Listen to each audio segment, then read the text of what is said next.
Today, we're looking at count them, four position groups ahead of the spring game this Saturday. All the pass catchers, the wide receivers and the tight ends, and the big boys up front, the offensive line and the defensive line, plus a mailbag question, all football coming up today.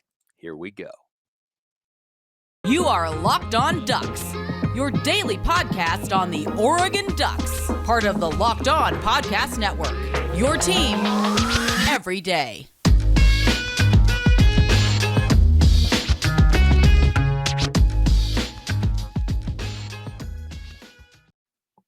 Yes, it is that time once again for Locked On Ducks. I'm your host, Spencer McLaughlin, D1 play-by-play broadcaster and lifelong Oregon Ducks fan. Thank you for making this your first listen or your first view if you're watching on YouTube. Every day, it's part of the Locked On Podcast Network, your number one source to stay up to date with the Ducks every single weekday. This episode is brought to you by Bet Online. Bet Online has you covered this season with more props, odds, and lines than ever before. Bet Online, where the game starts. We will hit every position group this week ahead of the spring game because I want all of you fans to know who to look for, what number they're wearing, maybe a little tidbit about some of them, and just the biggest names and storylines to look at this Saturday with the spring game, which, man, I can't wait. I can't wait to have actual football. I'm also excited, as Dan Lanning has said, that it's going to look more like a regular game where I think you'll have some starters and some reserves on either side and split up the quarterbacks and all that sort of stuff. But we've talked about quarterbacks. We've talked about running backs. Let's get to the guys who all these quarterbacks will be throwing the ball to this week. So we start with the wide receivers. Number one, Kris Hutson. I'll just go down the list first, and then I'll talk about the most notable guys in there. Kris Hutson will wear number 1. Dante Thornton, number 2. Hudson was 14 last year, and Thornton was 10. Isaiah Crocker is number 6. 7 McGee is wearing number 7. Oh, my gosh, is that fantastic or what? Troy Franklin is still number 11. Justice Lowe will wear number 14. Isaiah Brevard, number 15. Chase Cota, number 23. Cole Brosterhouse, transfer from Western Oregon, number 81. Josh Delgado, number 83. Malachi Russell, number 85. And Von Reams, number 87. So a couple things on the most notable guys in there. I think Kris Hutson has the potential to be really, really good. He showed that last year in what was kind of a sneakily crowded receiver room with Johnny Johnson, Jaylon Redd, Devon Williams was the number 1. And Hutson as a freshman, started a little bit slow. He struggled with some penalties. He fumbled the ball a couple times. There was, of course, the incident in the Arizona game where Mario Cristobal was chewing him out for a dumb penalty.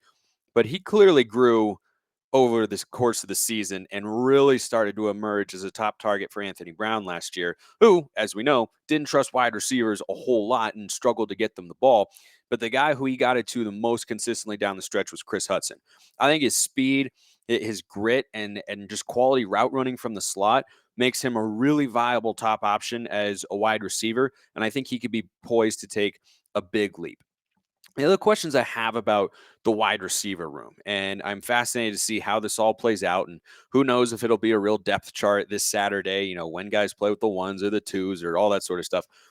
I'll be fascinated to see which of the skinnies is going to kind of emerge, because I think we all see the potential with Troy Franklin and Dante Thornton. Both were highly rated recruits, by the way. If memory serves, they're 2 of the 20 highest rated recruits in Oregon football history from a 24/7 composite rating perspective. And as wide receivers go, they're the top 2 that are not DeAnthony Thomas, who I guess was an athlete, and Cameron Colvin as well. So those 2 guys have a lot of potential, and we've seen that, right? We saw flashes of it last year. Franklin got more action throughout the course of the season than did Dante Thornton, who, emerged a little bit there in the Alamo Bowl against Oklahoma, caught some downfield passes. He's got a big, big frame, but they're called the skinnies for a reason. Neither is a particularly big dude, but with Devon Williams leaving, and he was 6'4", about 210 pounds, he was our number 1 wide receiver last year, and he was the guy who you could throw a 50-50 ball to, or would stretch the field running from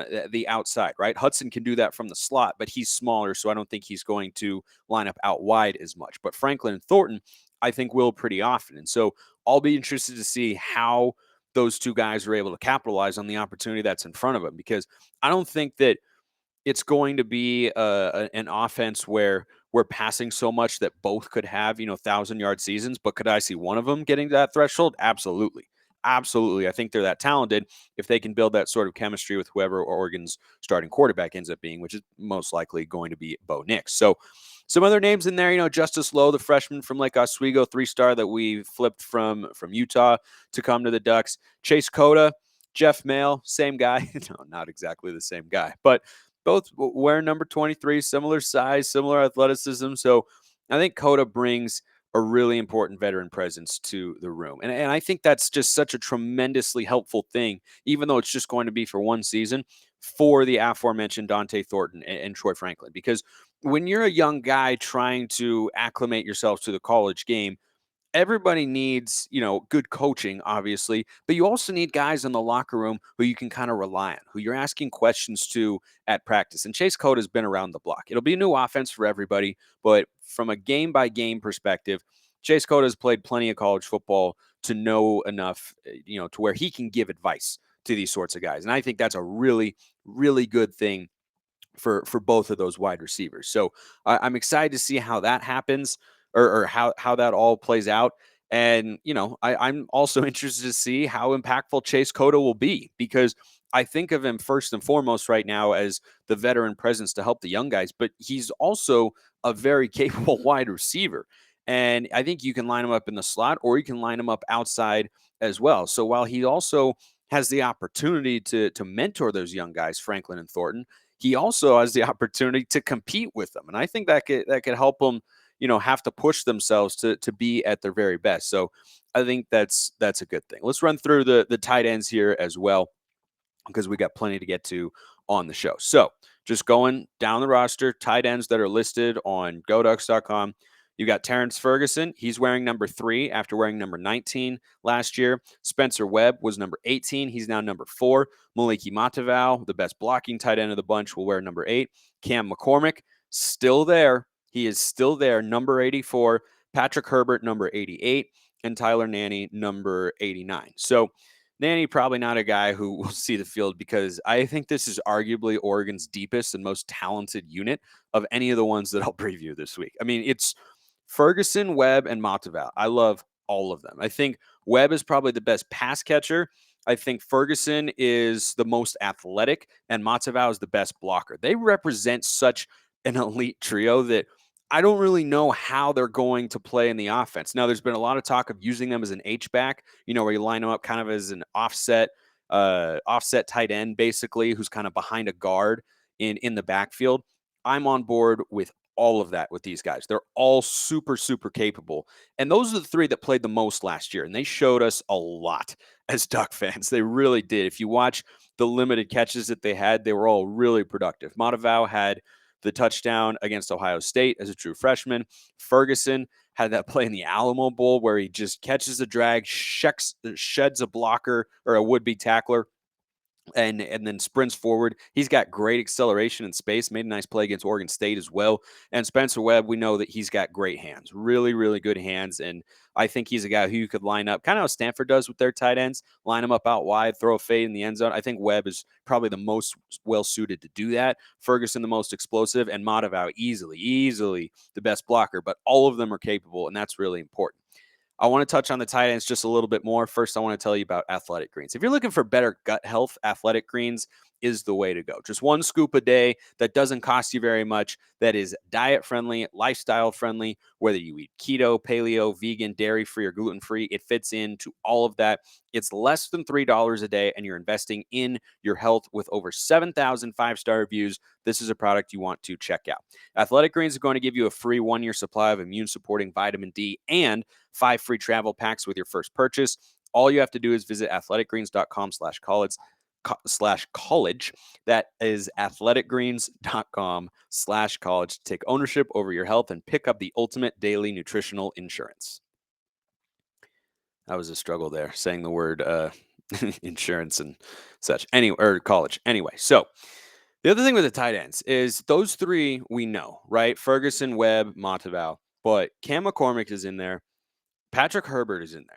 We've seen Cam McCormick in very brief glimpses, but this guy has had the worst luck of anyone you can imagine when it comes to injuries. He's like the Greg Oden of injuries, unfortunately, because I think he's a really talented, capable guy. He's a big body. He's got good hands. He's a solid blocker. He's adding more depth to the room by still being on the roster. He missed 2018, 2019, 2020, and then got injured in the Ohio State game, second of the year, to miss the rest of 2021. That's 4 straight years.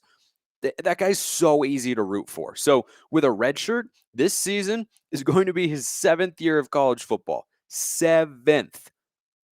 That's awesome. I mean, it's so awesome. It's not awesome that he's had the injuries. It's awesome that he is so determined, that he is so driven to get on the football field and produce. I hope that in a game this year, he catches a big touchdown. By the way, caught a first down that led to a touchdown that Ohio State game and then got hurt, and it's just brutal. And then Patrick Herbert is in there, who, according to 24/7 Sports, when he came out, was the top recruit in the state of Oregon. He's a 4-star tight end. Hasn't seen the field really in live game action. So I feel so good about the tight end room, and I hope that they get used in an H-back formation because they have a bunch of talent, they have a lot of versatility, and they have a lot of depth. So they're definitely players that I hope offensive coordinator Kenny Dillingham is going to be able to capitalize here with the offense in 2022. And so I'll be interested to see where they line up and how they are utilized in the spring game, and then we'll monitor all of that going forward. And again, going through the numbers, Ferguson is 3, Webb is 4, Monteval 8, McCormick 84, Herbert 88, and then Tyler Nanny is 89. All right, next group, offensive line, a position that keeps getting thinner and thinner, right? You've got the addition of Josh Connerly, but he's not there yet. That'll be a summer enrollee sort of deal in the class of 2022. So, they lost Jonathan Dennis and Jalen Jeffers, and now former 4-star recruit Jonah Miller, who had actually switched the defensive side of the ball. He's leaving the program as well. That was probably to free up scholarships. They just don't have, that many available, and they've been bringing in a lot of guys as well. Especially with Kyler Casper recommitting to the class of 2022. So I think that probably played into part of the reason some of these guys left. But the offensive line, there's a lot of bodies there, but there's not a lot of names outside of the top guys that, I would say are ready to play immediately. So you got Ryan Walk, number 53. He's a starter from last year. So is TJ Bass, still rocking number 56. Dawson Jaramillo, number 70. Big Sala, number 71. Stephen Jones, 74. And Alex Forsyth, 78. Those are the guys who we know are going to anchor this offensive line, which is probably the strongest unit, right? I was talking up the tight ends a moment ago, and I truly believe that they are very, very good and very, very deep. But this offensive line was probably the best in the Pac-12 last year, and they're all back except for George Moore the fourth. So I'm very, very confident in this offensive line, but if they had a couple injuries here and there, right, Dawson Jaramillo would have to step up. He's a guy who rotated in and out, played a couple of positions. So did Ryan Walk and TJ Bass. They've moved around a lot. But other guys, Marcus Harper, number 55, he was a 3-star recruit and is a sophomore, hasn't really seen the field. Number 60, Kanan Rossi, who went to Sunset High School, but not a big-time recruit. He was number 89, I think, in the state of Oregon. So he's more of a practice squad kind of guy. Charlie Pickard, 3-star from Jesuit. Haven't seen him a lot. Cole Young, Bailey Jaramillo. Bram Walden, I think, is the name to watch out for if there's an injury in this unit once the season rolls around, because he's kind of the highest rated recruit. He's a 4-star from Scottsdale. I think with all the transfers, his name is probably moving up the depth chart and is somebody who, at least from a recruiting perspective, has the most potential to be an impact offensive lineman should some of these guys go down, which you certainly don't want to happen, but it's just a reality. Alex Forsyth missed a bunch of games last year. Ryan Walk had to take snaps at center. Then they moved George Moore around. TJ Bass was going from left guard to left tackle. So I like the positional versatility a lot. I like the depth. I like the experience that they have coming back. But it just feels like they're a little bit, walking on eggshells, so to speak, with just experience. They don't have guys who have been in the program for a number of years who are expected to be starters, right? And that's why we might see, if there's an injury too,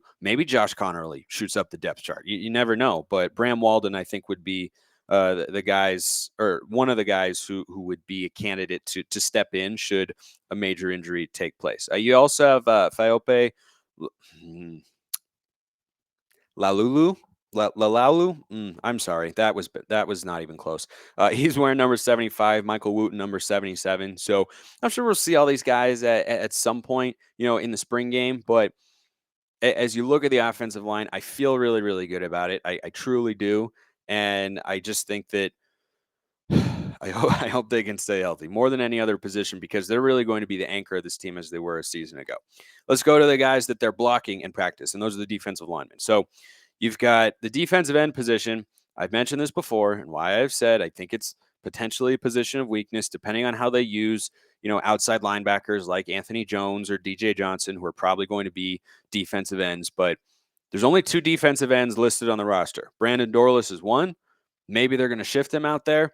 Braden Swinson is the other, who was a solid player last year, but he's not an anchor type guy on the defensive line who you can rely on to consistently get after the quarterback. He'll have a sack every now and then, make some nice plays, but if he were to make a leap this year, that would do a lot for Oregon's defense, because I just don't know how they're going to get after the passer.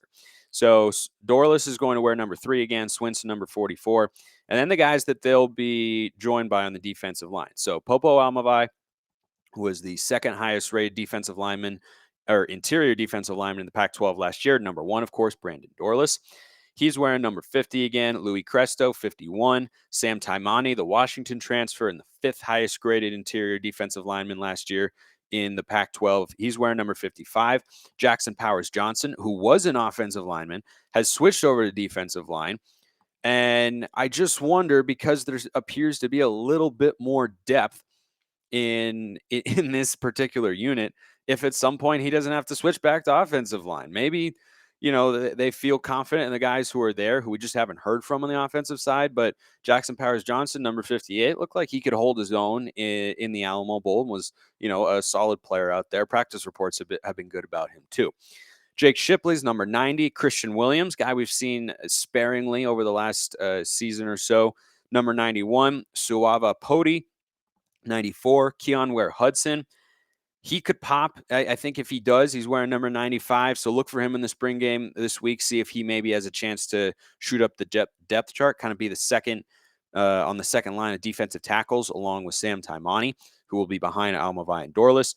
And then number 7, Michael Efese, and then number 99, Keanu Williams. So those are the big guys up front on either side to look for in the spring game this weekend. And man, I'm just so stoked for it. I want to see all these guys. I want to see what sort of players are going to stand out that we didn't expect. I want to see which guys are going to, overperform, even perhaps some high expectations. Maybe we see Jeffrey Bassa, who, if you've been with me for a while, I'm a huge fan of. Maybe he looks even better. Maybe he is more suited to play outside linebacker than strong safety, which is where I'd want to play him. So that's the offensive line, the defensive line, wide receivers, tight ends. We got through all of that. And before we get to the mailbag, I have to tell you about Bet Online, your number one source for all your betting stats and sports info. Find all the latest sports developments, league reviews, and news, including this year's basketball playoffs and the start of Major League Baseball, which, as you can tell if you're watching on YouTube, I'm a fan of. Go Mariners, Pacific Northwest kid through and through. Bet Online is your continued source for all your sporting wagering information, from live betting to playoffs, esports, and more. Head to the website today or use your mobile device to learn more about the trends in action. Bet Online, where the game starts. All right, so if you want a question answered here on the show, remember, there are a few ways that you can do that. Tweet the hashtag AskLODPod, or you just slide right up into the DMs. At Locked On Ducks is the Twitter account of the show that you should be following along with to keep up with the episodes and latest breaking news from the Ducks. Or my personal handle, if you're watching on YouTube, right there, at Smalls_55. And you can call me Smalls if you want. Lots of people do. So this mailbag question comes in from Parker Bales, who DM me at Locked On Ducks, which is perfectly acceptable. And this is what Parker asked. I feel the biggest gap between Oregon and the top tier of college football is the D-line and quarterback play. Sometimes true. What D linemen are Oregon heavily recruiting in the 2023 cycle? I think this is a really great question. So first I want to address the second part of it. The biggest gap between Oregon and the top tier college football D-line, I think until Kayvon Thibodeau, that's really been the case. If you think back to that 2010 national championship team for Oregon, they didn't have a lot of NFL bodies. I talked about that recently and why, we pay so much attention to recruiting and why it's so important, because you just have to have the guys in the trenches sometimes. And Oregon's offensive line was outmatched. Their defensive line, I think, held up much better than the O-line, but Nick Fairley dominated that game, and we just couldn't block him, so Michael could not get going. But when you look at the 2014-15 team that won the Rose Bowl and got to the national championship game, I think that defensive line was able to hold up. And so they've had some really good ones come through. I mean, DeForest Buckner, Eric Armstead, both Pro Bowl caliber players who were top 10 NFL draft picks. Thibodeau will be the next one. I think in that sense, Oregon has shown they're capable of getting those sorts of guys, but it's the linebackers where they were missing. Because if you think back to that 2015 national championship game, biggest reason Oregon lost, we couldn't stop Cardale Jones and Zeke Elliott on 3rd and 4th down and less than 4 yards, right? We just couldn't bring them down in time. And there were some good players on that Oregon team.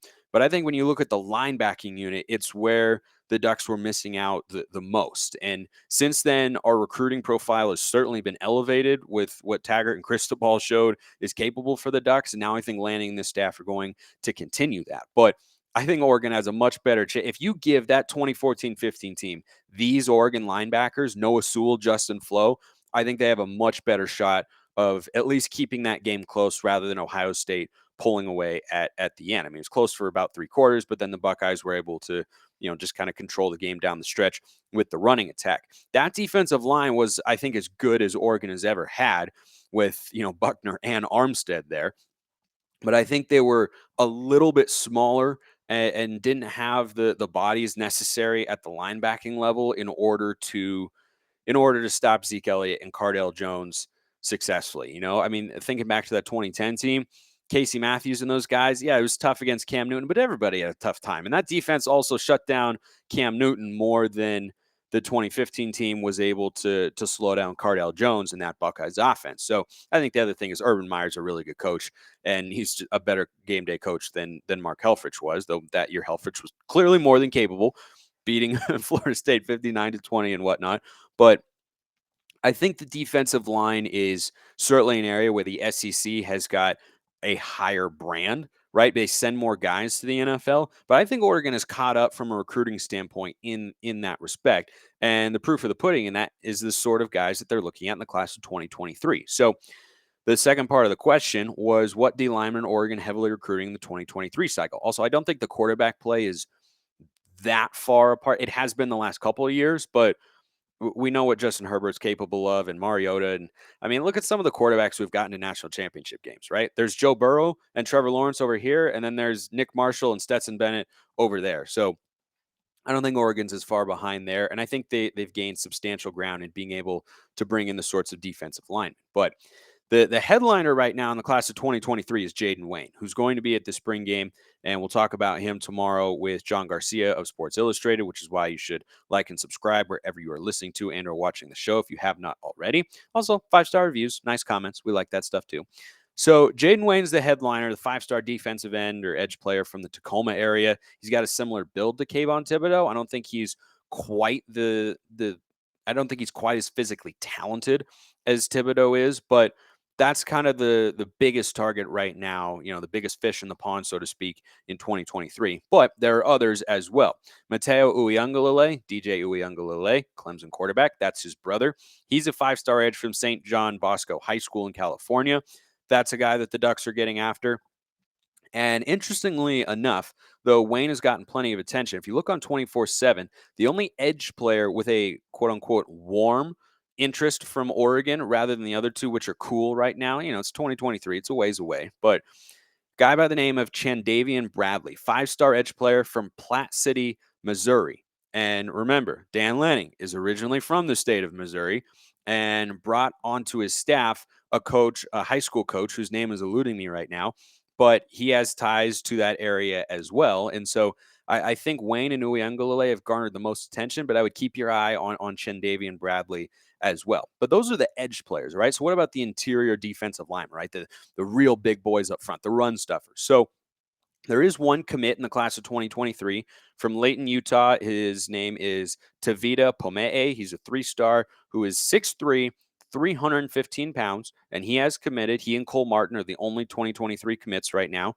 Martin, who's a top 10 defensive back, out of Arizona, son of DB's coach Demetrius Martin. So he's coming from Arizona up to play for the Ducks in 2023. And then another guy to look for on the defensive line is Hunter Osborne, 4-star from Trussville, Alabama, who also has a warm designation, which might not mean a ton right now, and a lot of things can change. But when you have that this early in the process, to me, as it would probably seem obvious, is indicating that the Ducks have their eye on him for a particular reason. And an interesting note here, and I'll finish up this question from Parker. They've offered 25 players on the defensive line right now in the class of 2023 and 11 edge players. On the defensive line, meaning like guys who play more interior but could maybe swing outside like Brandon Dorlus, but are mostly defensive tackle sort of guys.